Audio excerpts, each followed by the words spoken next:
तिलक तराजू और तलवार इनको मारो जूते चार, पंडित बनिया ठाकुर चोर बाकी सारे DS4। इस तरह के जातिगत भेदभाव के नारे कोई लगाए आपके खिलाफ, यानी कि जनरल कैटेगरी के खिलाफ, सामान्य वर्ग के खिलाफ, तो आप कंप्लेन नहीं कर सकते। काला कानून इसे लोग क्यों कह रहे हैं? इसलिए कह रहे हैं कि जाति आधारित जब आप कंप्लेन करने जाएंगे तो वो लागू नहीं होगा।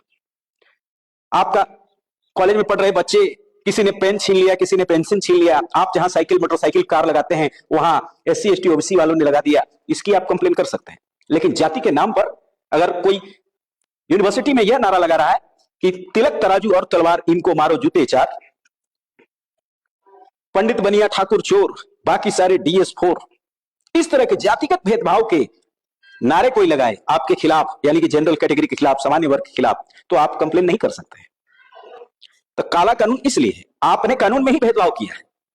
जनरली तो आप कंप्लेन कर सकते हैं, ये जिसको भ्रम है आप ये भ्रम ना पालें।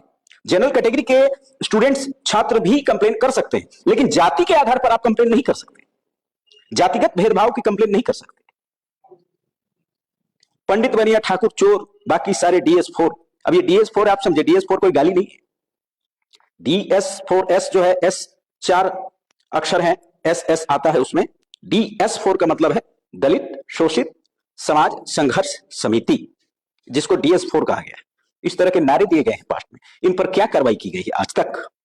क्या इन पर आज तक कार्रवाई कोई की गई है? नहीं। क्या सामान्य वर्ग के लोगों का तिलक मिटाना, जनेऊ उतरवा देना, चोटी काट देना, इस तरह के भेदभाव इस देश में नहीं हुए? बिल्कुल हुए। तो जाति आधारित जो आपने नियम बनाया उसमें आपने सिर्फ SC ST OBC को ही इंक्लूड किया, जनरल कैटेगरी को नहीं, क्योंकि जातिगत भेदभाव तो दोनों ओर से होते हैं, एक से नहीं होता। तो यह जो है आपने इस नियम को समझा।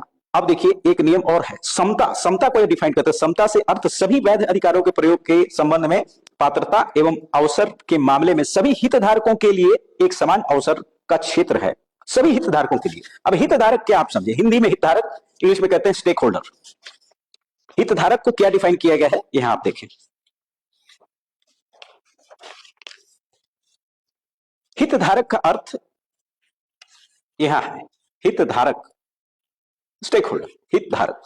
हितधारक का अर्थ छात्र, संकाय सदस्यों, कर्मचारी और प्रबंध समिति के सदस्य, जिसमें उच्च शिक्षा संस्थान का प्रमुख भी शामिल है।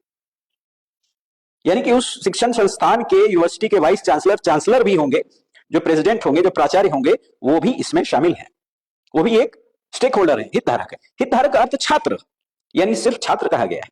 छात्र वो जो पढ़ता है, जिसने एडमिशन लिया। इसमें जाति कैटेगरी नहीं कहेगी कि वो जनरल कैटेगरी से होगा कि SC ST OBC होगा, ये नहीं कहेगी। तो ये जो भ्रम है, आप भी इसमें स्टेक होल्डर हैं। अगर आप जनरल कैटेगरी से भी हैं, सवर्ण समाज से भी हैं, तो भी आप भी इसमें स्टेक होल्डर है। यानी हितधारक के लिए अगर समता का नियम बनाया गया है तो वो आपके लिए बनाया गया है।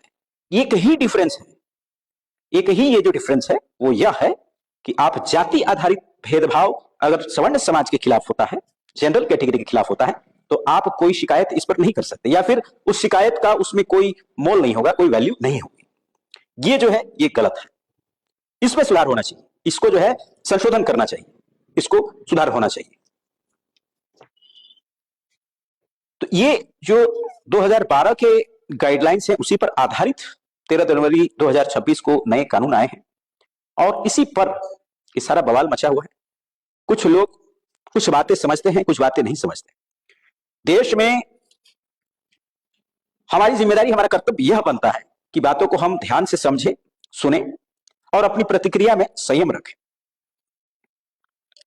किसी को दोष देने से पहले हम बार बार खोजें कि आखिर इसका जड़ कहां है, ये शुरू कहां से हुआ। ये 2012 में शुरू हुआ, जब कांग्रेस की सरकार थी, जिस कमेटी के अध्यक्ष दिग्विजय सिंह थे, कांग्रेस नेता दिग्विजय सिंह, ये तब से शुरू हुआ है। अगर यह भाजपा के ध्यान में नहीं आया, NDA के ध्यान में नहीं आया, मोदी जी के ध्यान में नहीं आया, तो अब जो है इस पर संशोधन करने की आवश्यकता है। और इसका विरोध अगर लोग कर रहे हैं तो सही कर रहे हैं, कि इसमें कुछ चीजें ऐसी हैं जिसका विरोध होना चाहिए। आप समता और समानता की बात करते हैं तो समानता सभी के लिए होनी चाहिए। एक चिन्हित 2-3 वर्गों के लिए अगर आप समानता का भाव रखते हैं और उस पर नियम बनाते हैं तो ये बिल्कुल गलत है।